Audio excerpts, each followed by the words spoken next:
waa'ee mootota Gondar kaasuutu dirqamam. Oromoota kaaba Itoophiyaa fi mootummoota Gondar kana yoo ilaallu immoo seenaa bara 1632 hanga 1769 Itoophiyaan qabdu ilaaluun murteessaadha.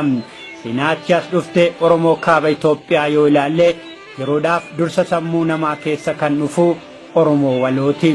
Oromoo Waloo damee Baarentuu yoo ta'an gosti isaanii immoo Karrayyuudha. Oromoo Waloo jiraatan ilmaan Liiban kan Gondar keessa jiraatan ilmaan Karrayyuu isaan jechuun immoo ilmaan Tuulamaa fi warri Raayyaa immoo gosaan Arsii irraa latanii horanii akka jiraatan kitaabni seenaa Oromoo hanga jaarraa 20ffaa jedhu ragaan lafa kaa'eera. Oromoonni kun filannaa lafaaf jedhanii qaafira isaanii gara kibbaatti fuulleeffachiisuun erga lafa kibba jiru kana abuuranii jiruu fi jireenya isaaniitiif akka mijatu baranii booda jaarraa 16ffaatti gara kaabaatti deebi'anii qe'ee isaanii akka qabatan seenaatu lafa kaa'a.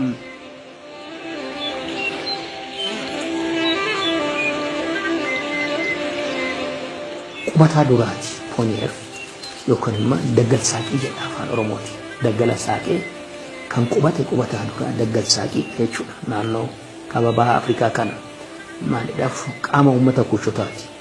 Dhaloota Kiristoos dura miliineemii 5ffaa fi 6ffaa keessatti uummattoonni kaaba baha Afrikaa jiraatan yeroo Pereeshaanoon ittis dhufanii Giriikoonni lula guddaa gaggeessanii kaaba baha Afrikaa biyya Misraa jedhamu kana saamanii humna namaa fi arbaa qabatanii walitti duulaa turan.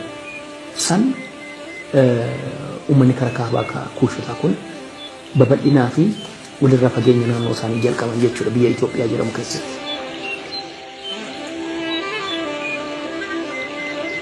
Qomoon kun yoo bakka tokko gara bakka biraatti malee lafa dheedinsa loon isaatiif ta'u filatuun dursee namoota ergee ilaalchisuun lafti irratti horuu fi jireenyaaf mijataa ta'uusaa namoota qoratan ergam. ቅኝት የሚባላል ኦሮሞን ዱቀፍ ነርታየ ቃኞች ብዙ ጊዜ ተጉዘው ብዙ ሀገር ተጉዘው ቃኝተው ለከብታቸውና ለራሳቸው የሚሆን ሲያገኙ ነው ተንቀሳቅሰው የሚነሱ።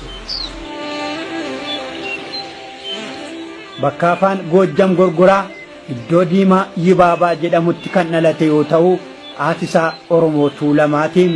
Intalli Bakkaafaa walatta Israa'el immoo Yoosoo Deeqetteerumuudhaan Raasaayiluu tokkoffaa deesse. Intalli Raasaayiluu tokkoffaan immoo Dinqinash kan jedhamtu Zawudeetteerumtee Goshuu deesse. Goshuun Raas Tasammaa, Raas Tasammaan immoo Raas Adaal yookaan Nigus Taglaa Imaanot godhatan. Sirnoonni mootota Gondaris akkasiin wal harkaa fudhatamaa ture. Kun immoo mootonni Goojjamii fi Gondar dhaloonni isaanii hangam Oromoodhaan akka walitti dabalame agarsiisa.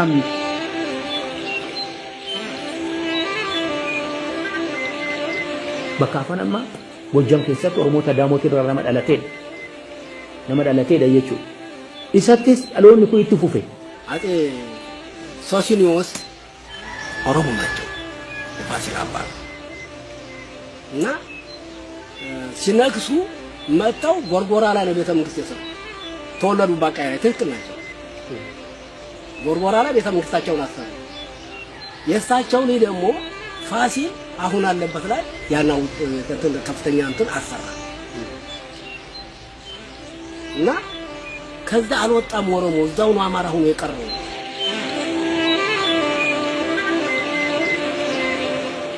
Alaka